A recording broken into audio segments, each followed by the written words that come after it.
Hey everyone. So today we're going to talk a little bit about if you feel like you're under a psychic attack or you have dark energies coming at you and ways of raising your frequency and shifting out of that. And we're going to talk a little bit about defensive magic. And I bet it's not at all what you're imagining it to be. I think that a lot of what we have seen again has been tainted through Hollywood, through fantasy stories, et cetera, et cetera, et cetera. Okay, so defensive magic to me, it's not about getting down in the battlefield and duking it out. Okay, so yes, it is, and no, it isn't. It's kind of everything in the universe is sort of like a yes no answer. That's why there is no right wrong.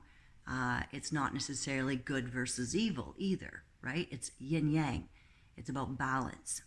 So when I think about defensive magic, in a lot of ways, I take the perspective of it's sort of a battle of me versus me in a way. Okay, I'll get into explaining that a little bit further.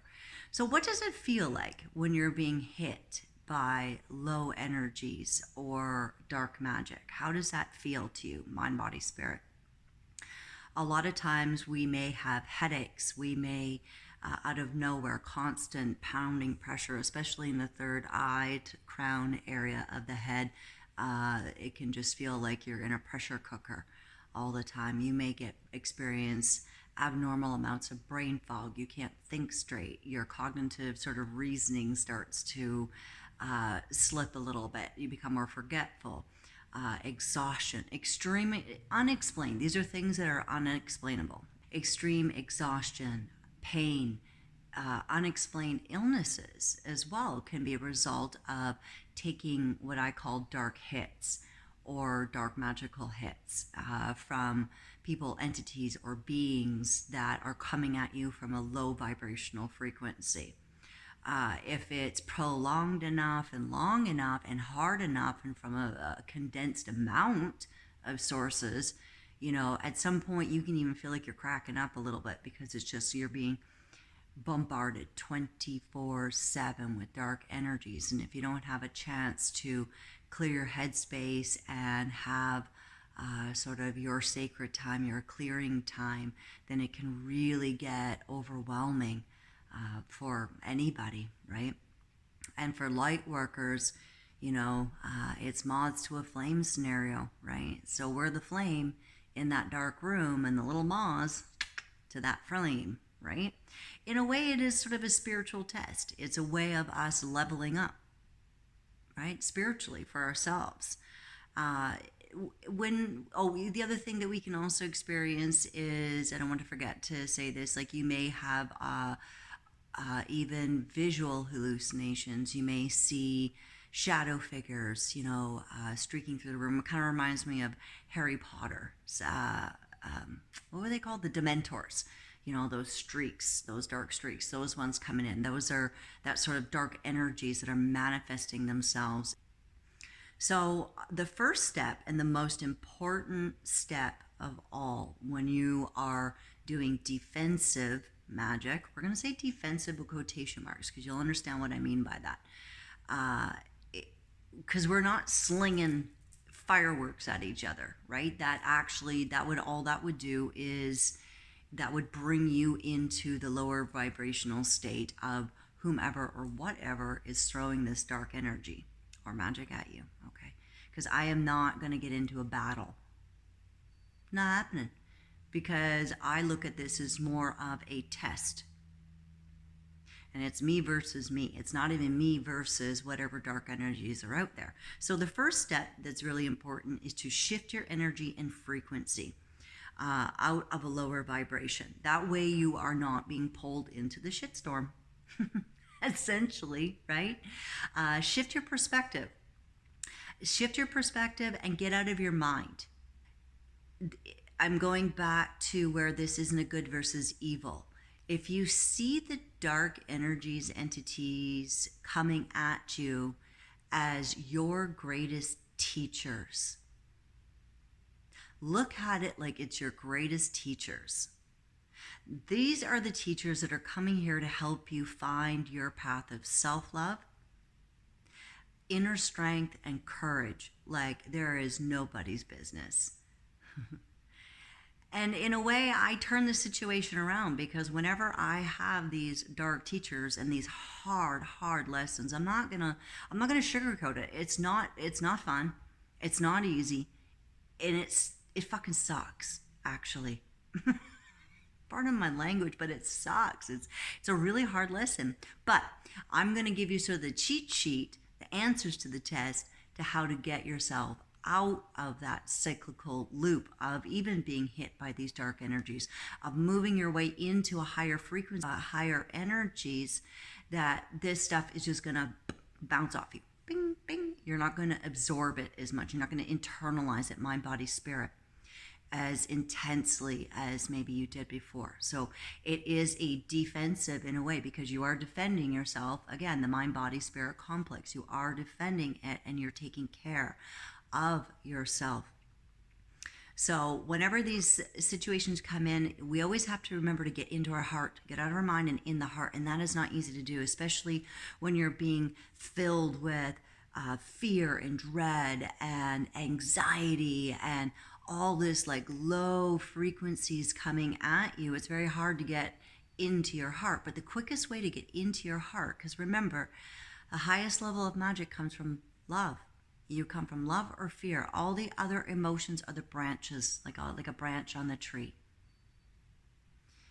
So I start by going, okay, I'm thanking the person, and I'm thanking the situation, and I'm going into gratitude. I immediately bring myself into the heart center space, and that's the fastest way to get out of your head into your heart, is with gratitude. Thank you. Thank you for this lesson. This sucks ass, but thank you. And thank your ancestors. Thank your spirit team. That immediately just shifts you out of your fear and anxiety state and brings you and elevates you into a higher level of consciousness very quickly. Don't forget to keep your sense of humor as well, because it's brutal. So you have to remember to keep your sense of humor, okay? I'm going to break it down into the three categories, right? So we discussed the mind, about moving yourself out of your mental state, the mind, body, spirit, how to protect that while you are having these energetic hits, and shift your perspective. Again, I'm going to reiterate, look at it like they are teaching you, okay? And this is you versus you. This is you having the strength, the determination, the courage, the willpower to pull yourself out of this dark place, and these dark projections that are being projected onto you, because it is projections. Anybody or anything that is projecting hexes, curses, negative, low vibrational energy your way, it is a projection of that being's own lack of self-love, lack of self-worth, their own lack of courage, their own lack of inner strength. It is literally just a projection. Yeah, I know, they're brutal projections. And us as hardcore sensitives and empaths, we take it all in, right? We take it all in. And I get it, it's hard. But these are the steps that will help snap you out of that and bring you out of that quicker and with ease. So take care of your mind, get out of your head, shift your perspective. The second step would be your body. Keep your body moving, as hard as it might be, and as much pain as you may be in, or as exhausted as you may feel. One foot in front of the other. Just keep going, even if it's just little things, little steps. Even if you can only take little steps, keep moving. Go out for walks. Get into nature. Mother Nature will help clear your energy and help clear your mind, body, and spirit, and help you reground and transmute those lower, denser energies that may be coming at you as well. So keep your body moving, whether that be through your favorite sports, dance, exercise, yoga, a simple little walk, just whatever you're capable of. Keep going every single day, even if it's just a little bit every day. On the other side, I'm going to caution, don't bury yourself in that. Don't use that also as an escape route. So don't bury yourself in the exercises. Don't bury yourself going into the gym. Don't bury yourself into that, because that's also not coming at it from a balanced approach either. Okay. Take spiritual baths or showers or whatever. I personally love taking spiritual baths because water is life. And I'm going to put a link in the description for Dr. Emoto's water crystals for those of you who haven't heard of Dr. Emoto, how to program the water. And the water crystals, we can program them and we can change the crystalline structure of that from a distorted to a beautiful crystalline structure. So what I will do is I'll have spiritual baths. So when I drink water, I bless the water. You bless it with love, light, healing, compassion, strength, courage, abundance, knowledge, wisdom, etc. Whatever it is, truth, whatever it is that you feel that you need at that moment, program the water. And when I bless the water, I run the bath, I bless the water, I say a prayer over it. I always give thanks as well, because again, the gratitude brings the vibration up even higher. It's sort of like the secret sauce, the secret spice. Okay. And add your favorite herbs, essential oils, have the candles, make it a ritual. And when you go into that, use your salt as well. And make it a ritual when you go in there, with the intention that you are cleansing yourself, mind, body, spirit, and that when you get out, you leave all that debris behind and it washes away off you. It is really powerful. It really helps you get through, especially really hard, dark times. And the next would be take care of your spirit. So how do you take care of your spirit self, your soul self? Well, meditate, music, creative projects. Get yourself into your creative zone. That would be your lower dantian. That would be your solar sacral chakra area, if you're looking at it from the chakra perspective. Because when you're in the creative flow and you're in the creative zone, you're in a state of joy. That's also the seat of your power. Because this is about you taking your power back. This is about you not relinquishing your power to these lower level energies. You're not going to give them that. You're not going to give it the satisfaction of taking your power away from you. That's a huge key component to this. So stay in your state of creativity, whether it is, you like to tinker around in the shop and you like to build things. You're a hobby mechanic. You are an artist, a painter, a poet, a writer. You don't have to be good at it. It doesn't matter. Nobody's judging. You're only judging yourself. So don't make excuses. It's very easy to make excuses. I don't have time. I can't do this. Well, do you have time to sit and be sitting in a low vibrational state and not really getting ahead with your life, not really gaining any traction, and just kind of sitting there in this sort of swirly, going around and around and around? You'll make time if it's something that's really important to you. And if you really truly want to combat these darker, lower energies that are coming at you, you will find a way. Even if it's 10 minutes, 5 minutes, 30 seconds, an hour, whatever, we can find time. To me, that's kind of like that's an excuse. And I know I'm guilty. I've learned all of this stuff because I've had to learn the hard way. It's not because I just was like, oh yeah, I totally know all this. No, hell no. I had to learn the hard way. And that's why I want to share this with as many people that are willing to listen, that are willing to learn, that are open, and that really do want to create some changes in their life and empower themselves. Okay.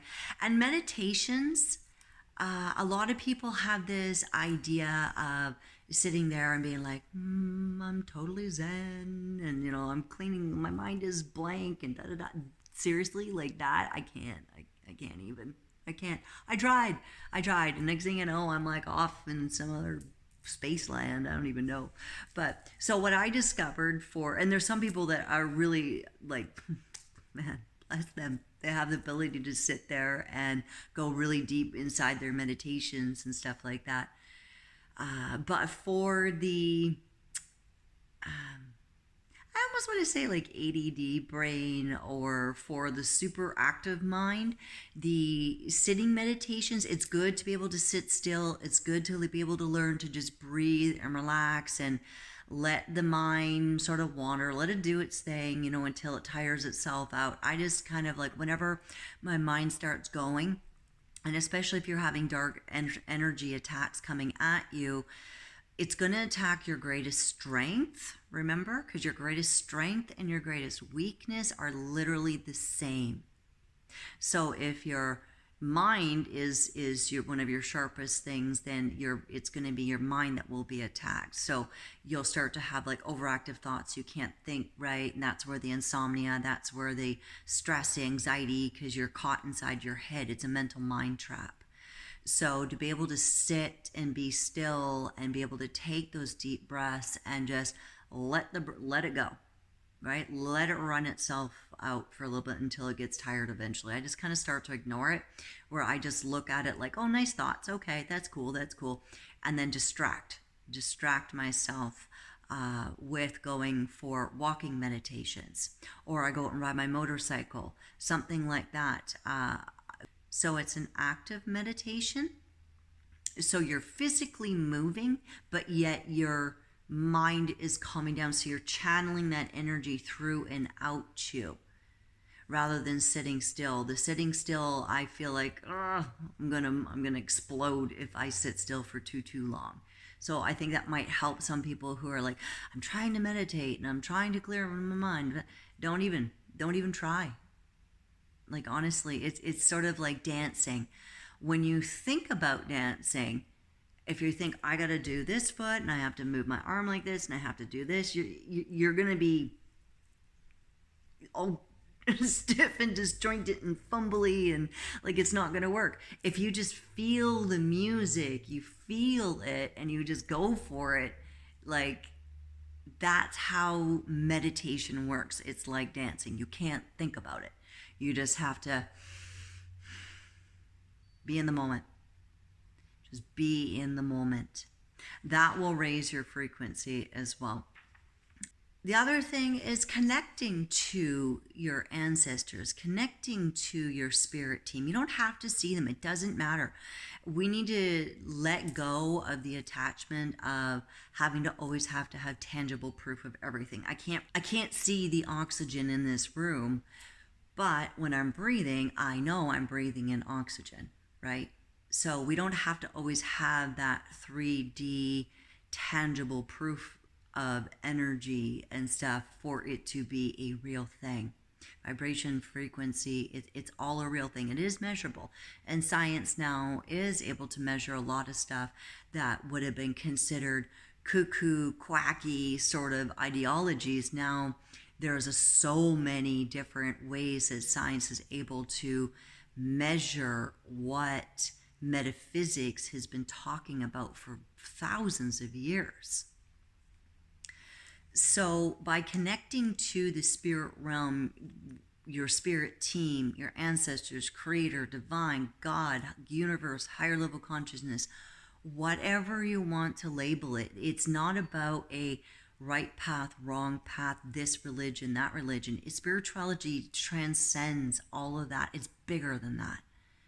But however you need to connect to, whether it be Jesus, Jehovah, Yahweh, however it is that feels right in your heart and soul to connect to a divine source of pure love and pure light, that is your path and your right. And that is what you need to do. I respect everybody's path. I respect everybody's way of getting there, because we're all headed into the same goal. And that same goal is about unconditional love, the source energy. So my words, I try to use fairly neutral wording in some ways, by creator, divine, source energy, ancestors, just so we can kind of, we're on the same page, right? So ask for that support.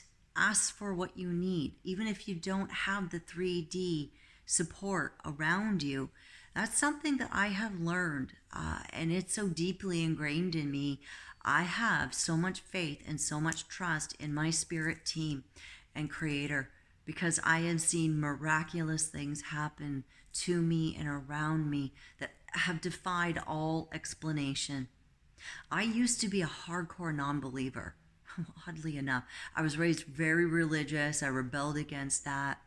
I rebelled against spirituality. I had a lot of fear around it, and I think that that was due to the religious sort of fear based around, you know, uh, anything spirit is demons and bad. And yeah, no.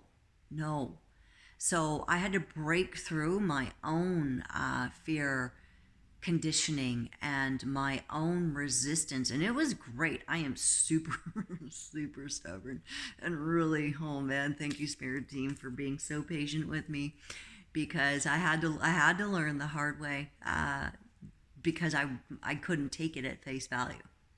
I didn't have enough faith and trust, so I had to learn the path of faith and trust, and that is a really challenging path. But when you come out on the other side, you're so deeply humbled, and your faith in something much larger than yourself is so deep and so unshakable and so unbreakable that I am actually grateful that I had to go the hard route. I am very grateful for it, because I wouldn't be as grounded in my faith if I hadn't gone that way. So whenever you're experiencing these hits, okay, these dark energy hits, the first thing I do is I get into gratitude. Is thank you for the lesson. Thank you for spirit team. Spirit team, this is what I need. Please help me. And if you don't know what you need, just say, I don't know what I need. Send it my way. Okay, it will come. And the next step is transmuting the energy, releasing the fear, releasing those low vibrational energies. How do you do that? A technique that I learned was I literally would create like a triangle with like this, and I would take deep breaths, and I would blow into that triangle, and I would blow the fear, the anxiety, the pain. I would blow it into that, and I would see that I was sending that energy back to source, back to the creator, so the creator could hold that energy for me, so the creator could transmute that energy. And I see myself blowing that from the belly, from the heart, from the body, releasing those low energies into back into the universe, back, giving it back to creator. And by doing so, I'm allowing creator to transmute that energy into whatever, or transmute it back into love. It's another way of us actually helping the divine and helping our spirit team by giving them that powerful energy that they can transmute into wherever and whatever is, they deem fit. Because I didn't know how to get rid of this energy. I didn't know how to transmute it. I felt like I was holding on to such intense, heavy burdens that I didn't even feel like I could unburden or give it to another person.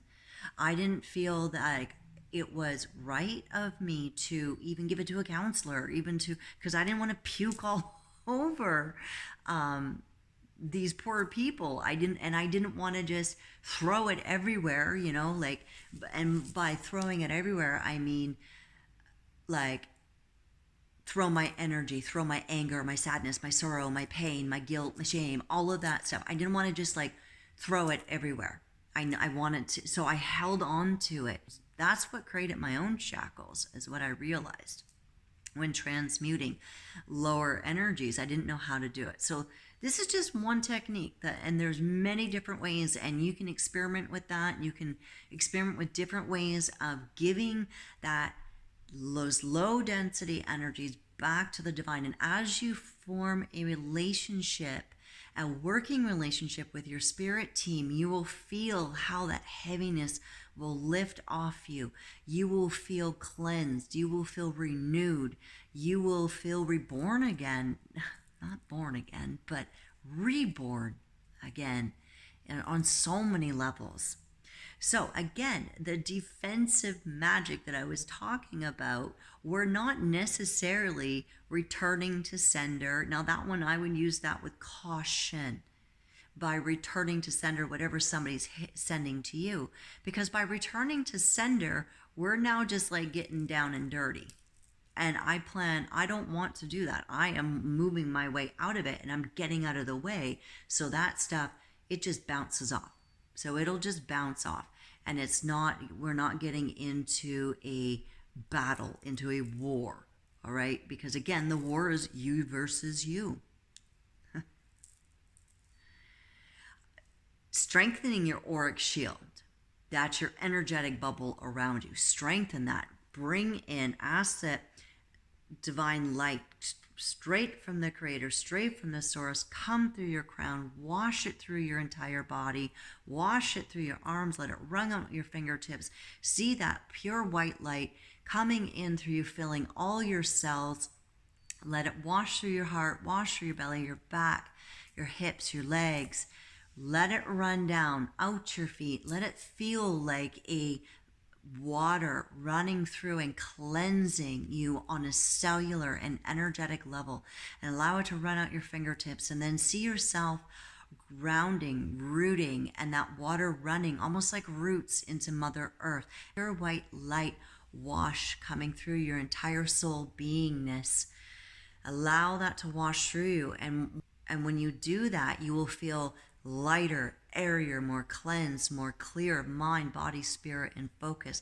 And when you're done that, then I just take a few deep breaths and I allow myself to fill up my auric field, which is basically about as far as your arms can reach and just a little further around you. Fill that up like a big bubble of light. Breathe that white light into that bubble, expand it, seal the perimeters, make sure there's no holes, tears, rips, whatever.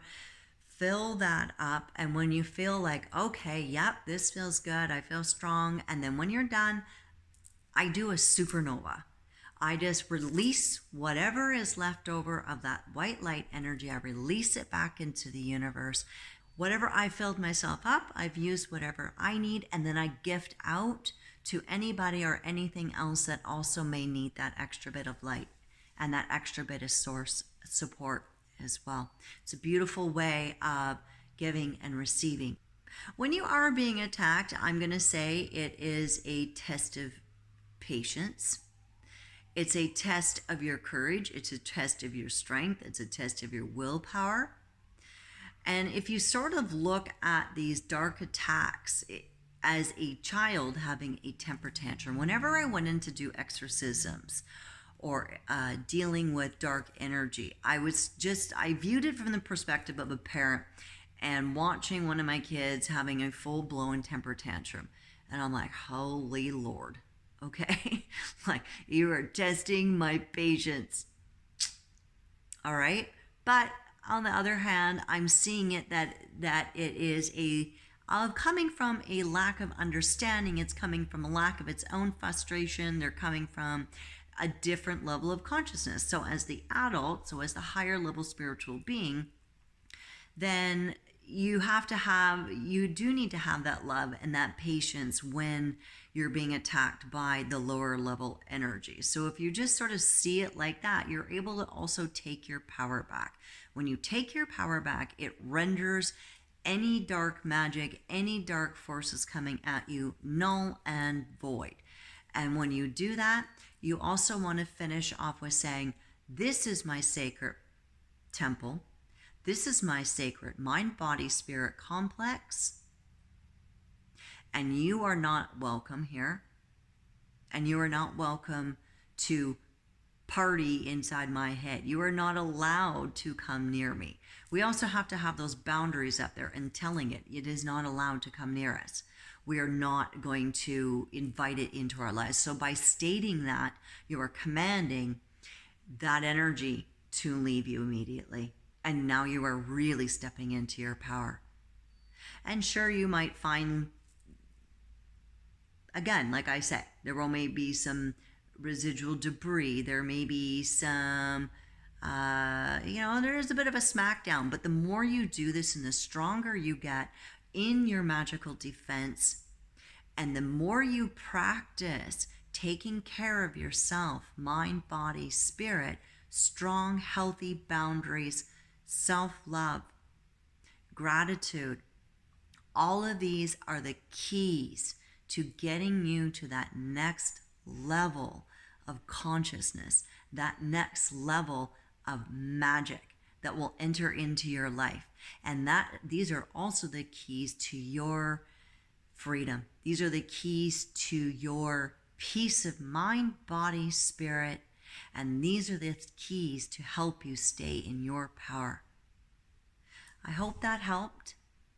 And if you have any questions or have any other topics and stuff that you would like to hear about, just let me know in the comments, and take care. All right. Bye.